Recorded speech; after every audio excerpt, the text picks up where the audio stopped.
Well, there was a big but unsurprising decision made by the new Environment Minister Murray Watt during the week. He approved the extension of Woodside's North West Shelf project, with the project now allowed to operate until 2070. That's 20 years after the government's plan to have net zero emissions by 2050. Now, the reason not to pare back the application until 2050 was because climate change didn't even come into what the approval came under, the EPBC Act. In other words, the minister only had to look at the effect of the project on Indigenous rock art, not on climate. The government wants to change the EPBC Act to make things clearer and more certain, in line with the Samuel review that opposition leader Susan Lee commissioned when she was Environment Minister.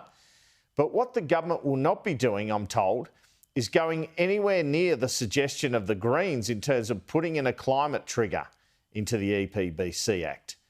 So the story of this parliament looms as that Labor can get through any legislation it wants with the support of the Greens only, but there is yet to be any evidence that the government is going to accede to any of the Greens' demands on anything. Anthony Albanese seems determined not to risk Labor's position by taking the government to the left.